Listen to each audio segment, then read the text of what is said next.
అండి, welcome back to my channel. ఈ రోజు మన ఛానల్లో రెసిపీ ఏంటంటే వినాయక చవితి సందర్భంగా వినాయకుడికి ఇష్టమైన ఉండ్రాల పాయసాన్ని అయితే బెల్లంతో చేశానండి. చాలా చాలా టేస్టీగా ఉంది, సింపుల్గా అయిపోద్ది. ఇలా అయితే ఒకసారి ట్రై చేసేయండి. దానికోసం అయితే ఫస్ట్ బౌల్ తీసుకొని ఒక కప్పు బెల్లం వేసుకోనండి. అలాగే అదే కప్పుతో హాఫ్ కప్ వాటర్ వేసుకొని దీన్ని కరిగించేయండి. కాసేపు పక్కన పెట్టేస్తే కరిగిపోయి 2 స్పూన్ల వరకు పచ్చిశనగపప్పు తీసుకొని దీన్ని కూడా 1 గంట సేపు నానబెట్టండి.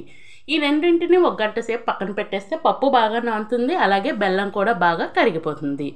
నెక్స్ట్ అయితే స్టవ్ వెలిగించి ఒక చిన్న పానం పెట్టుకొని అందులో అయితే 1 కప్పు వరకు వాటర్ వేసుకొని 1 స్పూన్ వరకు బెల్లం, 1/2 స్పూన్ వరకు ఇలాచీ పౌడర్, యాలకుల పౌడర్, అలాగే 1 పించ్ ఆఫ్ సాల్ట్ వేసుకోండి. 1 చిటికెడు సాల్ట్ వేసుకొని ఇవన్నింటినీ బాగా కలిసేటట్టు కలుపుకున్న తర్వాత ఇలా రోల్ బాయిలింగ్ అవుతున్నప్పుడు 1 కప్పు వరకు అంటే 1/2 కప్పు 3/4 కప్పు వరకు బియ్య పిండిని అయితే వేసుకోండి. 3/4 నుంచి 1 కప్పు వరకు బియ్య పిండిని వేసుకొని మొత్తం అంతా బాగా కలిసేంత వరకు కలుపుకున్న తర్వాత స్టవ్ ఆఫ్ చేసేయండి.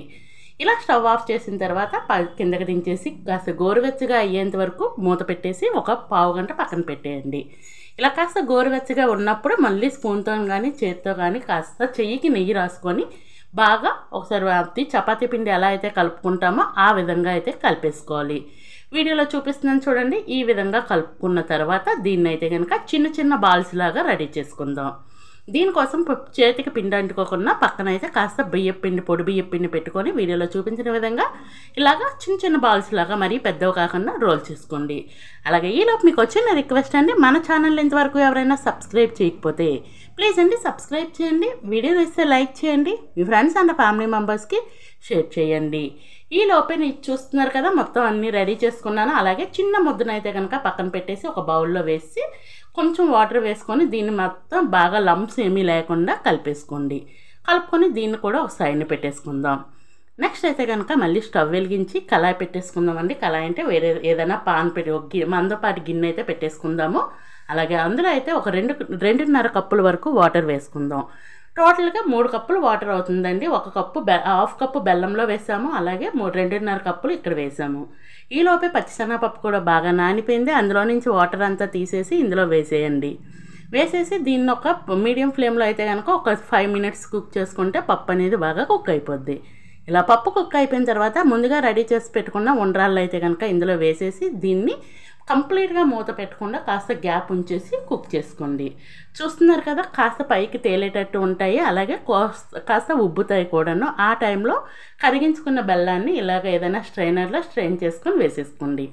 మొత్తం ఇదంతా బాగా కలుపుకొని దీన్ని మళ్ళీ మూత పెట్టేసి కుక్ చేసుకుంటే ఆ ఉండ్రాళ్ళు అనేది బాగా ఆ పాకాన్ని పట్టుకొని చాలా జ్యూసీగా రెడీ అవుతుందండి. ఇలా కాసేపు మరిగించుకున్న తర్వాత ఒకసారి మూత తీసేసి చూడండి. చూసారా ఎంత బాగా ఉబ్బాయి కదా. ఇలా గట్టిగా లేకుండా లోన ఉండల్లాగా కాకుండా ఇలా ఉబ్బాలి.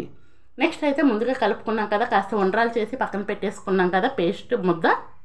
ఆ ముద్దలో వాటర్ వేసి ఆ బియ్యం పిండిని అయితే కనుక ఇందులో వేసుకొని కలుపుకుంటూ వేసినప్పుడు అయితే ఫ్లేమ్ కంప్లీట్గా లో ఫ్లేమ్లో పెట్టుకొని వేసుకోండి.